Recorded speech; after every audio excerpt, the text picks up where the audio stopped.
Good morning all of you.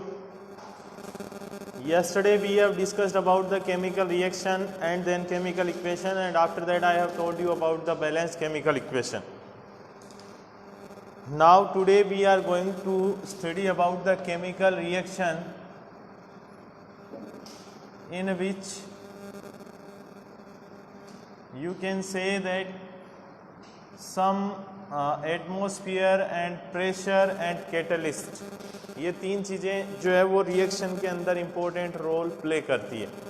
Actual में ये तीनों चीज़ें जो है वो कोई भी रिएक्शन जो है वो अगर रूम टेम्परेचर पे नहीं होती है तो उसको करवाती है. ठीक है, तो ये क्या हो गया, एटमॉस्फेयर, प्रेशर या फिर जो टेम्परेचर है वो और कैटलिस्ट जो है वो ये एक क्या करते हैं, रोल प्ले करते हैं. कोई भी रिएक्शन होती है तो उसमें, बट ये खुद क्या करते हैं, रिएक्शन के अंदर पार्टिसिपेट नहीं करते हैं. ठीक है ना. इसमें एक रिएक्शन दी हुई है कि नॉर्मली अगर अपन बात करें तो कार्बन मोनोऑक्साइड जो होती है वो अगर हाइड्रोजन से रिएक्शन करे, ठीक है, कार्बन मोनोऑक्साइड जो होती है वो हाइड्रोजन से रिएक्शन करती है तो एल्कोहल बनाती है. ये मेथिल एल्कोहल होता है. और ये कब पॉसिबल है, 340 एटमॉस्फेरिक प्रेशर. तो ये 340 एटमॉस्फेरिक प्रेशर जब होता है तभी ये चीज़ क्या होती है, कार्बन मोनोऑक्साइड जो गैस है वो हाइड्रोजन गैस से रिएक्शन करके और CH3OH जिसको अपन बोलते हैं एल्कोहल. ओके, तो ये दोनों क्या होती है, गैस. ये भी गैस है, ये भी गैस है, और ये क्या होता है, लिक्विड. ठीक है, तो आप लोगों ने जो इफेक्ट ऑफ प्रेशर है और इफेक्ट ऑफ टेम्परेचर है वो लास्ट क्लास में पढ़ा था, एंड उससे आपको ये चीज़ क्लियर हो गई होगी कि कभी भी अगर यहाँ पे प्रेशर हाई है तो ये दोनों जो हैं वो गैस जो है उनके पार्टिकल्स क्या होंगे, कंप्रेस होंगे हाई प्रेशर की वजह से. और जब पार्टिकल्स कंप्रेस होंगे तो वो क्या किस में कन्वर्ट हो जाएंगे, लिक्विड स्टेट के अंदर.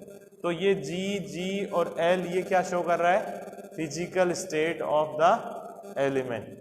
ठीक है, तो यहाँ पे आपके पास में दोनों चीज़ें क्या है, गैस है, और यहाँ पर इन दोनों के कॉम्बिनेशन से जो बनता है वो क्या बनता है, एल्कोहल, वो क्या है, लिक्विड. अब इसी तरीके से आप लोगों ने जो है वो अब तक पढ़ा है CO2 प्लस H2O, ये बनाता है C6H12O6 plus O2 plus energy.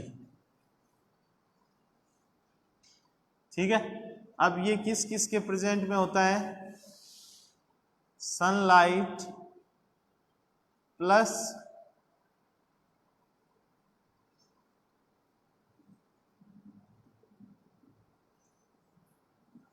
Chlorophyll. Okay, तो इसमें एक चीज आप ये देख सकते हो कि अगर कहीं भी कभी भी आपके पास में सनलाइट है और वो सनलाइट जो है वो रिएक्शन कर रही है किसके साथ में, सनलाइट के प्रेजेंट के अंदर कार्बन डाइऑक्साइड और वाटर जो है वो दोनों रिएक्शन करके क्या बनाते हैं, ग्लूकोज. ठीक है, और ये ग्लूकोज कहाँ स्टोर होता है, प्लांट की जो लीव्स होती है, प्लांट के जो फ्लावर होते हैं, प्लांट के जो फ्रूट होते हैं उनके अंदर. ठीक है ना. और ऑक्सीजन वो क्या करता है, रिलीज करता है, जो अपन यूज करते हैं किसके अंदर, रेस्पिरेशन यानी ब्रीथिंग जो होती है उसमें. ठीक है, तो ये यहाँ पर ये जो चीज़ें हैं, लाइक यहाँ पे तो 340 एटमॉस्फेरिक प्रेशर जो था वो रिस्पॉन्सिबल था इन दोनों को रिएक्शन कराने के लिए, और यहाँ पे इन दोनों को रिएक्शन कराने के लिए क्या रिस्पॉन्सिबल है, सनलाइट और क्लोरोफिल. अदरवाइज अगर ये दोनों चीज़ें नहीं है, मीन क्या हुआ, क्लोरोफिल तो है कब, रात को. प्लांट जो होता है, प्लांट के अंदर क्लोरोफिल तो होता ही है ना, रात को भी होता है वो तो, बट वहाँ पे क्या नहीं होती है, सनलाइट.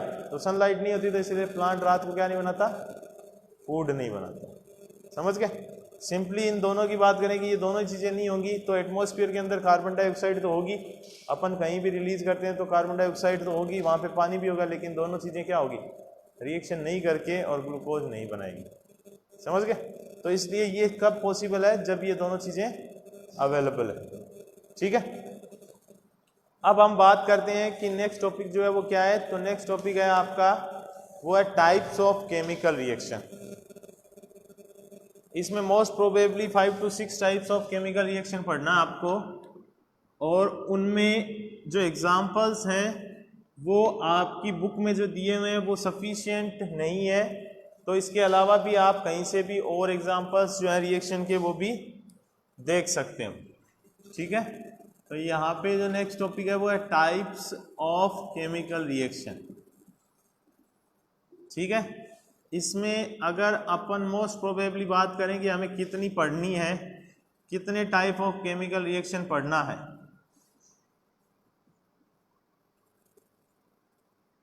ठीक है, तो यहाँ पे हम बात करेंगे सबसे पहले टाइप्स ऑफ केमिकल रिएक्शन के अंदर कॉम्बिनेशन रिएक्शन।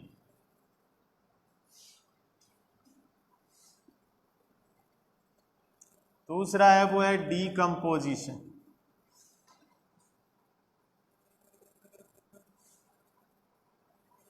ठीक है, और तीसरा जो है वो है आपका न्यूट्रलाइज कर लो, बट न्यूट्रलाइज तो एसिड और बेस के अंदर बात करेंगे अपन। कॉम्बिनेशन है, डीकम्पोजिशन है, एंड उसके बाद में डिस्प्लेसमेंट है, देन डबल डिस्प्लेसमेंट है,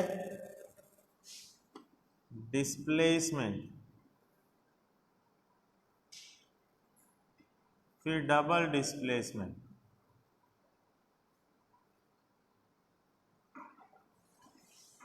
फिर है ऑक्सीडेशन,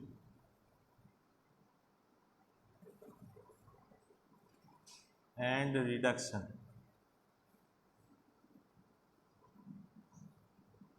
उसके बाद में है कोरोजन। इसके अलावा ऑक्सीडेशन और रिडक्शन के अलावा इसको रेडॉक्स रिएक्शन भी बोलते हैं।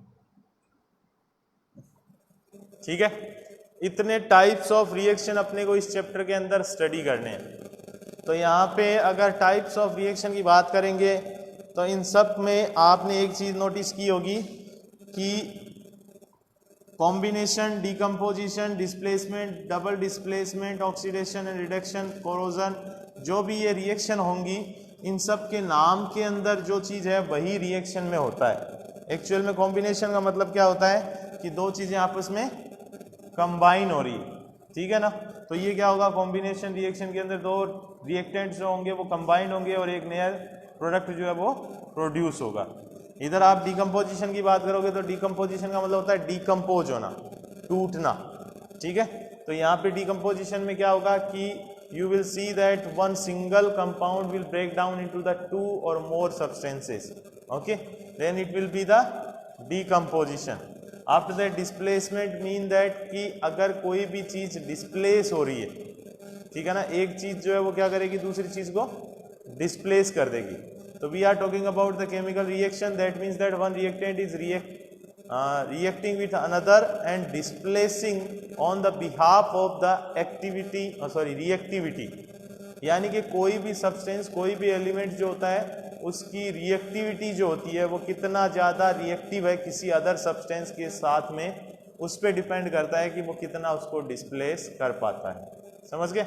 यानी अगर आप थर्ड चैप्टर पढ़ोगे तो मेटल की रिएक्टिविटी जो है वो देखोगे और उसमें आपको पता चलेगा कि सबसे ज़्यादा रिएक्टिव जो होता है वो सोडियम पोटेशियम होता है, और ये जो अपने पास में होते हैं आयरन, जिंक, कॉपर, ये लेस रिएक्टिव होते हैं as compare to the sodium और पोटेशियम। ठीक है, तो अगर मान लो अपने पास में कहीं पे भी कॉपर या जिंक है और उसके अलावा अपने को रिएक्शन करानी है उसको पोटेशियम या सोडियम से, तो वहाँ क्या करेगा, कॉपर या जिंक जो है वो डिस्प्लेस हो जाएगा किससे, पोटेशियम या सोडियम से। समझ गए? तो वो इसमें आता है। डबल डिस्प्लेसमेंट में क्या होता है कि 2 टाइम्स डिस्प्लेसमेंट टेक प्लेस होता है, यानी दो सोल्ट आपस में एक दूसरे को डिस्प्लेस करते हैं, तो वो डबल डिस्प्लेसमेंट होता है। ऑक्सीडेशन और रिडक्शन की बात करो, ऑक्सीडेशन का मतलब क्या होता है, ऑक्सीजन का एड होना। लाइक अगर ऑक्सीजन कहीं पे एड हो रही है किसी भी अदर एलिमेंट के साथ में तो वो क्या कहलाता है, ऑक्सीडेशन। और हाइड्रोजन अगर कहीं पे ऐड हो रही है किसी अदर सब्सटेंस के साथ में तो वो क्या कहलाएगा, रिडक्शन। ओके, इसका उल्टा भी हो सकता है, लाइक अगर कहीं पे ऑक्सीजन अलग हो रही है, ठीक है ना, आपके पास में क्या है, H2O है, H2O को आपने गर्म किया तो वो क्या हो गया, H2 अलग हो गई और O2 अलग हो गई। तो H2 का अलग होना और O2 का अलग होना है वो क्या कहलाएगा, रिडक्शन। समझ गए? तो वैसे भी कर सकते हो आप, कहीं भी अगर हाइड्रोजन अगर जुड़ रही है तो वो भी रिडक्शन होता है, और कहीं पे ऑक्सीजन हट रही है तो वो भी रिडक्शन होता है, और कहीं पे ऑक्सीजन जुड़ रही है और हाइड्रोजन हट रही है तो वो क्या होता है, ऑक्सीडेशन होता है। समझ गए? अगर ये दोनों चीजें एक ही रिएक्शन में एक साथ परफॉर्म हो रही है तो वहां पे उस चीज को अपन क्या बोलते हैं, रेडॉक्स रिएक्शन। समझ गए? यानी CuO है आपके पास में और आपने उसको हाइड्रोजन से रिएक्शन करा दिया तो Cu से क्या हो रहा है, O हट रहा है, CuO से O हट रहा है, और वो O किससे जुड़ रहा है, H2 से। समझ गए? तो Cu से O का हटना और H2 पे जुड़ना क्या हो जाएगा, ऑक्सीडेशन और रिडक्शन दोनों हो गए।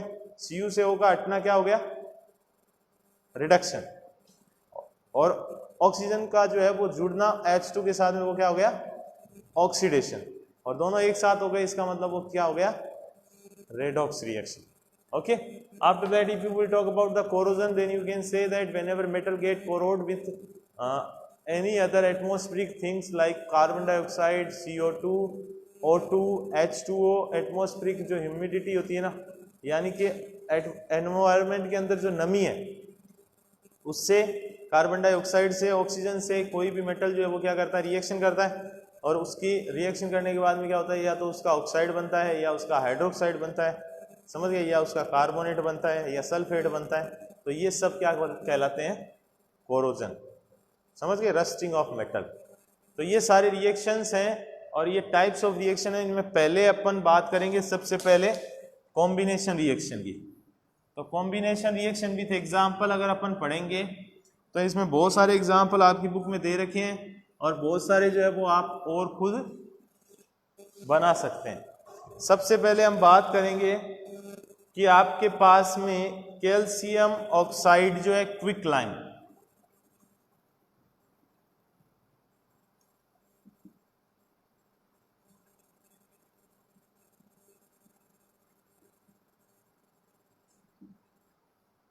कॉम्बिनेशन रिएक्शन में आपके पास में है क्विक लाइम,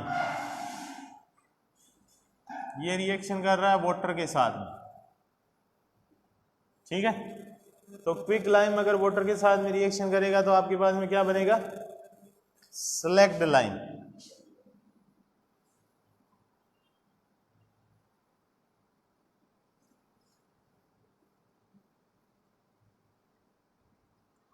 प्लस में हीट प्रोड्यूस हो जाए। अब क्विक लाइम का फॉर्मूला क्या होता है, तो वो होता है CaO, वाटर के साथ में रिएक्शन करिए तो H2O।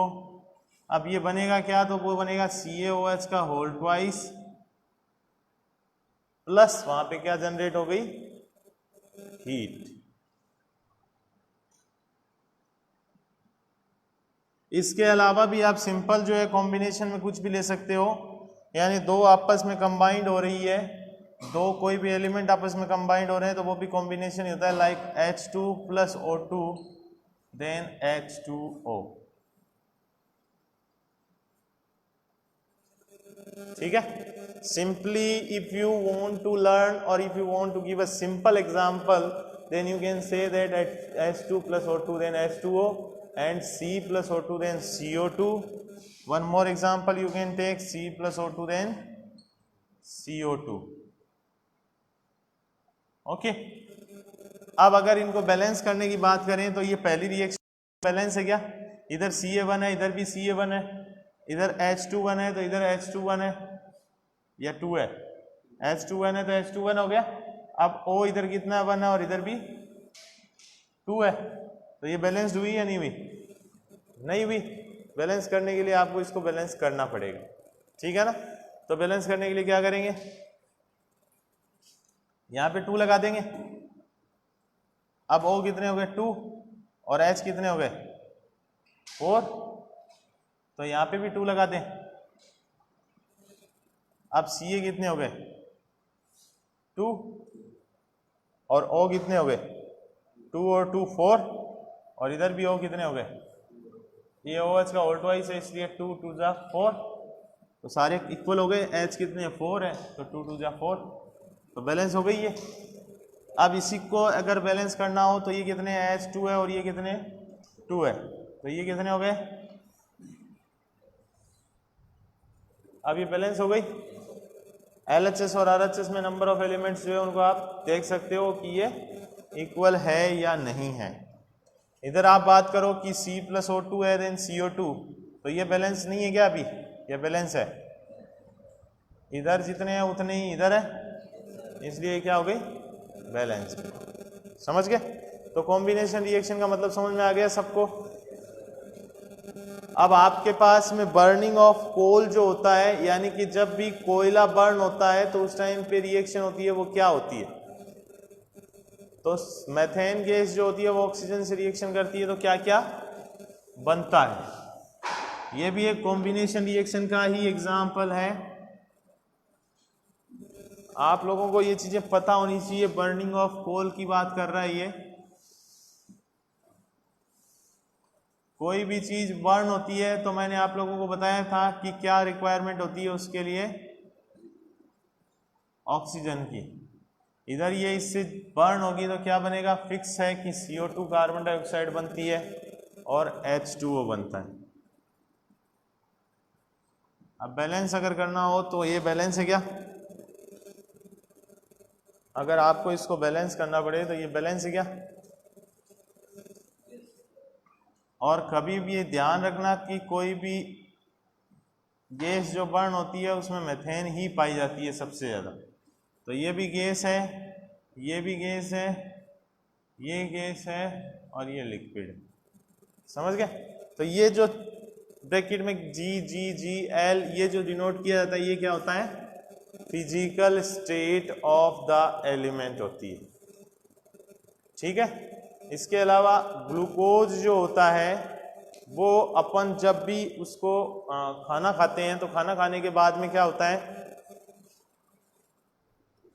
आप लोगों को जो आपने सपोज करो कि एक एप्पल खाया है। अब एप्पल में क्या होता है?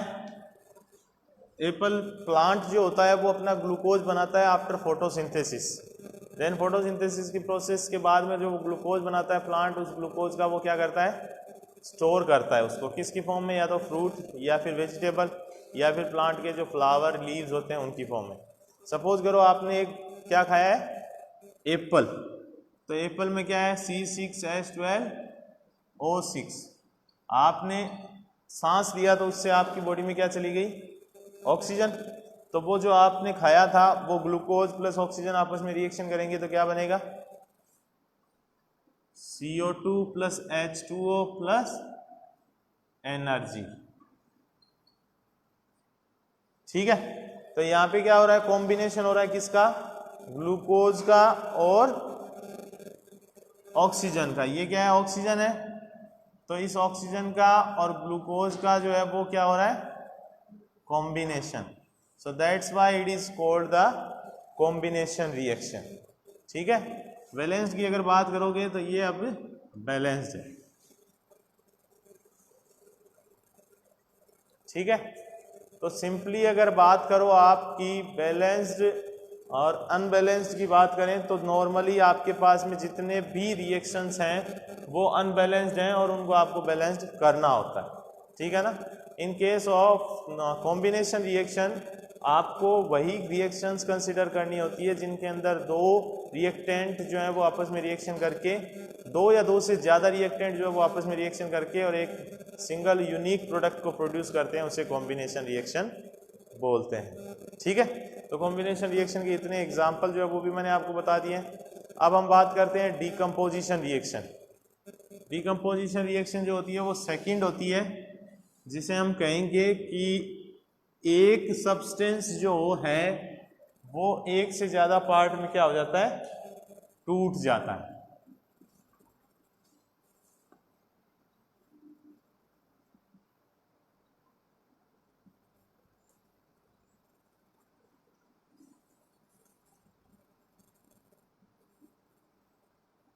डीकम्पोजिशन रिएक्शन की अगर बात करें तो डीकम्पोजिशन रिएक्शन में आपके पास में बहुत सारे एग्जाम्पल है। लाइक आपके पास में CaCO3, इसको अगर आपने हीट दिया यानी गर्म किया तो ये किस में टूटेगा? क्विक लाइम यानी CaO प्लस CO2 इसमें टूट जाएगा। ठीक है? और इसी प्रकार से आपके पास में जो है वो लेड नाइट्रेट होता है। लेड नाइट्रेट को अगर आप हीट करते हो तो वो किस में टूटता है?